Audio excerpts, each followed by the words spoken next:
Usar linguagem simples capaz de traduzir ao ser humano a complexa ciência chamada filosofia é um dos desafios de uma capixaba radicada no Rio, que além de filósofa, é psicanalista, escritora que vem ganhando cada vez mais prêmios e prestígios, além de uma poeta para ninguém botar defeito. É com ela, Viviane Mosé, que eu converso no programa Perfil de hoje. Antes do nosso encontro, eu convido você a conhecê-la um pouco melhor. A inspiração ela buscou nas lembranças de infância, ao lado do pai que a fez descobrir o gosto e o prazer de estudar. Com a palavra, companheira de sempre, ela reconstrói os mundos internos e externos. Ajuda a dar um jeito na desarrumada emoção do homem e a repensar a sociedade contemporânea. Saboreia a vida de forma intensa, alegre e vai incorporando ao cotidiano a filosofia da própria vida, com poesia e beleza. Tudo isso se mistura na escritora, filósofa, psicanalista, professora e poeta Viviane Mosé, que por sua obra já encanta críticos e leitores. Viviane, muito obrigada pela tua presença, é um prazer ter você aqui. É uma alegria te rever. Muito bacana que você tenha aceito o nosso convite. E vamos conhecer um pouco da história da filósofa, da poeta, dessa pessoa múltipla chamada Viviane Mosé. Eu agradeço o convite, fico super honrada e ter esse tempo para falar de mim. Nossa, adorei, nada mais feliz. Muito obrigada. Que bom. O que te fez vir para o Rio de Janeiro, já que você é capixaba, foi criada lá, se fez algumas coisas, algumas incursões acadêmicas por lá? Como é que o Rio te chamou? Olha, eu sempre tive uma paixão muito grande pelo Rio, muito grande. A cidade do Rio sempre foi para mim, sabe, uma alegria, uma paixão. Eu sempre tive um carinho muito grande. E eu não sabia exatamente como fazer para vir morar aqui. Quando eu terminei a minha graduação em psicologia, comecei a trabalhar em Vitória. Aí no primeiro momento, eu falei, poxa, eu tô com vontade de ir para lá, mas não sabia como. A Elisa Lucinda, que é capixaba, morava no Rio já. E uma amiga muito querida. A Elisa morava 6 meses no Rio. Eu comecei a visitar o Rio com a Elisa e acabei morando 1 ano com ela aqui no Rio. Mas ainda foi uma experiência, eu não consegui ficar. Eu não tive como me sustentar, voltei para Vitória e aí fiz prova para o mestrado. E aí vim para ficar. E eu te digo uma coisa, Rogéria, eu moro no Rio e o Rio é o lugar onde eu espero envelhecer. Eu nunca vou sair daqui. Eu tenho paixão profunda para essa cidade. Eu me sinto... Eu nem sei te dizer, eu sou mais carioca que os cariocas. Estou aqui há 20 anos. O que você gosta mais aqui do Rio? O carioca. Gosto demais do carioca. Eu acho um povo muito bonito, muito aberto, sabe? Divertido, alegre, intenso. Eu tenho muito carinho. Agora, óbvio que essa cidade divina é uma inspiração constante, né? Qualquer lugar, o do Rio de Janeiro, Zona Norte, Zona Sul, adoro Zona Norte, sabe? Adoro Vila Isabel, Tijuca, adoro. Meier, eu adoro. Acho o Rio de Janeiro realmente incrível. E acho até que o subúrbio tem algo muito especial, que a Zona Sul não tem.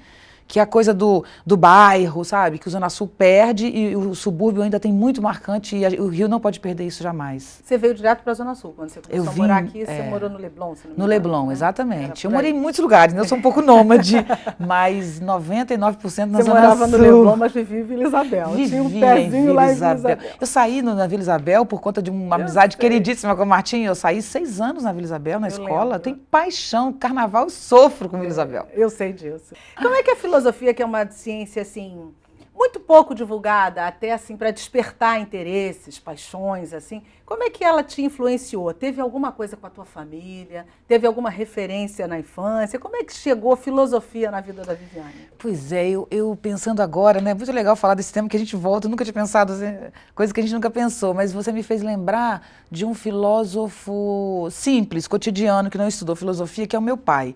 Meu pai é um cara autodidata e que fez o primeiro o ensino médio, o ensino fundamental, com telecurso, não, como fala? Que faz no ano só uma prova. Supletivo. Meu pai fez tudo, em 2 anos ele fez o ensino médio fundamental. Mas meu pai adorava estudar. Então eu acordava de madrugada, com meu pai estudando, minha mãe dando café para ajudá-lo, sabe? Eu passei minha vida vendo meu pai estudando, para poder dar conta do ensino que ele não pôde ter, porque ele era muito simples, família muito simples, né? E meu pai era aquele cara que sentava no almoço e trazia um tema, porque tinha que almoçar na mesa. Isso subúrbio de Vitória, Santo Antônio, onde eu morava. E a mesa mesa era sagrada, então ele trazia um tema e a gente tinha que falar. E como eu era a filha, aquela edipiana que queria agradar o pai, eu quis estudar para agradar ele, que eu sabia. Então eu comecei a estudar muito cedo, porque eu sabia que aquilo dava para ele um sorriso, sabe? Ele abria aquele sorriso. E isso tudo foi muito marcante para mim, gostar de estudar. E no primeiro dia na universidade de psicologia que eu fui, porque eu fiz eliminação, não quero isso, sobrou. Inclusive sobrou jornalismo e psicologia. E eu joguei, mamãe mandou eu fazer esse daqui. Foi assim que eu fui para psicologia. Não sabia nem o que era, só que no primeiro dia de aula, a aula foi de introdução à filosofia. Ali começou. Você se achou? Totalmente, totalmente. Eu fiquei alucinada com aquilo, com aquelas conversas de maluco, sabe? Eu tinha 16 anos quando eu fiz vestibular. Então, o primeiro dia de aula, eu tinha feito 17 anos há uma semana no primeiro dia de aula. Uma garota. Mas aqueles assuntos eu me sentia tão importante em falar da vida, do homem, da morte, sabe? E que você me acha honrava. E filosofia é mesmo essa conversa de maluco? É uma conversa de maluco inacreditável. Inacreditável, porque a filosofia, na verdade, ela lida com coisas inúteis, né? O que a filosofia tem de prática? Não tem. Ela pensa sobre o pensamento. Então, na verdade, você fica viajando. Essa é a realidade. Só que, claro, que você viaja seguindo alguns critérios, né? Você aprende uns caminhos, que eu chamo de canaletas, sabe? Você vai criando aquelas canaletas que vão se relacionando. Então, a academia, ela te dá argumentos e instrumentos para você usar o pensamento de uma maneira estruturada, organizada, e ajuda muito na vida, porque como eu sei estruturar um pensamento, porque eu faço tese e tal, na hora de seduzir pela palavra, sabe, chega a ser perigoso, porque você ganha um domínio da linguagem, né? Acho que da palavra. Da né? palavra, a muito forte. se torna, acho que teu principal argumento, né? Exatamente. O filósofo vive intimamente ligado ali com a palavra. Muito né? ligado. E agora, com desconstruir o pensamento, é isso ou não tem nada a ver? Não, certíssimo, muito bem. Inclusive, eu vou convidar você para participar da minha aula, mandou muito bem, é exatamente isso, que desconstruir o pensamento, porque o pensamento vem pronto, né? Especialmente a moral, e na maioria dos pensamentos tem uma valoração moral. E então, cultural. Exatamente. Então, quando você recebe aquilo, a primeira coisa que a filosofia faz é desconstruir o que foi dado para fazer o pensamento brotar como um campo, sabe? Como flor. Porque o pensamento ele pode brotar como um canteiro, né? Mas ele pode também ser aquela terra árida. Então, em geral, a gente lida com um pensamento pré-estabelecido. Então, ele é árido, ele é chato, não quero saber disso e tal. Então, a filosofia é viagem do pensamento, é esse delírio de se permitir pensar absurdos até, só que com estrutura, né? Eu tenho paixão. E como é que você coloca esse absurdo na tua vida cotidiana? Dá jeito da filosofia entrar na vida cotidiana da gente? Eu vivo 100% isso, 100%. Eu sou uma pessoa que desenvolvi, até pelo poema também, uma coisa contemplativa, né? Então, assim, eu, por exemplo, vindo para cá, tinha um trânsito nessa avenida aqui, Antônio Carlos. Eu dirigindo, imagina, para mim isso é um prêmio, aquele trânsito. Porque eu fico olhando a pessoa do lado, eu olho o tempo, eu olho a chuva. Se tiver uma formiga passando e eu estiver vendo, então as coisas me chamam a atenção, sabe? Tipo, por exemplo, dá um exemplo. Eu estava agora dirigindo e tinha um carro ao lado, uma mulher dirigindo não sei direito que eu não conheço bem carro, estava do lado. Então eu olho para ela e gostei da expressão dela, então eu fico pensando, será que ela mora onde? Será que ela é casada? Ela faz? Será que ela sofre pensando na morte? Será que ela tem filhos? Sabe, coisas assim. Então isso é muito agradável, porque a minha vida é o tempo inteiro cheia de coisas, sabe? Eu não sinto tédio jamais, vazio jamais, pelo contrário, eu tenho que de vez em quando falar, para! Acho que você aprendeu a desconstruir para construir direitinho. Direitinho. Aprendeu a lição. Aprendi a lição. Viviane, tem uma pessoa, um telespectador que quer falar contigo. Vamos ouvi-lo. Vamos ver o que ele quer te perguntar. Oi, Viviane. Eu queria saber como que anda a profissão de filósofo no Brasil, já que o nosso país não tem essa tradição de filosofia. A filosofia no Brasil, ela passou por um período muito difícil. Quando ela foi na década de 60, a filosofia saiu do ensino escolar. Aí as pessoas pensam, puxa, então os professores perderam o trabalho, os professores que davam aula de filosofia no ensino médio, né? Eles perderam o trabalho, mas não é só isso.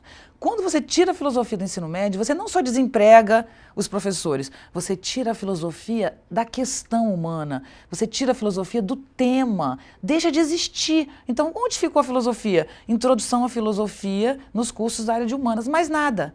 Então, a filosofia, quando saiu do ensino médio, ela saiu da realidade brasileira. da nossa realidade. E nós somos e um acho povo... que nós perdemos muito com isso. Perdemos muito com isso. E nós somos um povo reflexivo. O Brasil tem a sua filosofia, o seu modo de pensar, e eu acho que isso vai ficar cada vez mais claro, né? O Brasil tem um modo próprio de pensar, que é uma racionalidade morena, sabe? Nós não somos racionais completamente, nós temos um jeito próprio de intensificar, de alegrar. Assim como no futebol, a gente tem samba, né? O futebol tem samba, na ginga. Tem cadência. Exatamente. No nosso modo de pensar, tem cadência, tem futebol. Então, eu acho que um dia a gente vai vender isso bem caro, né? Mas a gente precisa de um tempo. Então, o que aconteceu? Esse vácuo atrasou o nosso processo de estruturar o nosso pensamento e vendê-lo no bom sentido para o mundo.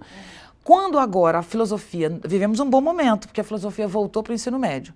Nesse momento, faltam professores para dar aula. Então, muitas universidades, muitas escolas não têm professor ainda, porque não tem gente. Então, tem um sociólogo dando aula, um antropólogo, porque não tem gente. Mas se a gente calcular 5 anos, daqui a 5 anos, não apenas existirá emprego para o professor de filosofia, como a questão da filosofia vai estar presente nos jovens, nos adultos, nas crianças. E acho que por aí a gente pode começar a repensar questões muito importantes da sociedade em que a gente vem deixando de lado e no resultado delas a gente vai encontrando uma opção de nós, né? Com certeza absoluta. Eu acho que os nós dos adolescentes, os nós das gravidezes indesejadas, Exatamente. da sexualidade, dos excessos, digamos assim. Do uso de drogas excessivo, lícitas e não lícitas, né? Porque álcool também, que, não que também às vezes não é considerado droga porque é lícito, mas que é um uso abusivo. Então verdade. Isso envolve falta de reflexão, de pensamento, não só pensamento reflexivo, que pode parecer uma coisa, mas de posicionamento. Quer dizer, cada um de nós tem que se posicionar, né? Até pensar no próprio cotidiano. Exatamente. Agora, se posicionar, se colocar, ter um lugar próprio no mundo, implica em que você conheça o mínimo do mundo. Então, hoje ainda há uma resistência do jovem, da juventude, do jovem que eu digo 12 anos, pré-adolescente também, né? Não, que coisa chata, né? Não quero pensar sobre isso, só quero me divertir. Mas a gente se diverte mais quando a gente pensa. O divertimento fica maior, a vida fica melhor, o amor fica melhor, o sexo fica melhor. Nós somos seres que pensam. Então, se você não pensa, todo o restante também fica deteriorado. Com certeza. O homem que Freud descreveu já não é mais o mesmo. Aquele ídio, superídeo, blá, blá, blá. Isso. A contemporaneidade já mostrou um novo homem. O que mudou no homem contemporâneo para você? Mudou muito, muito, muito. E aí a gente pode até nisso voltar para o brasileiro, porque eu tenho uma tese sobre isso, que eu defendo, que eu sou muito otimista, mas eu defendo mesmo, que é, quando a psicanálise apareceu, ela fez um grande choque que era...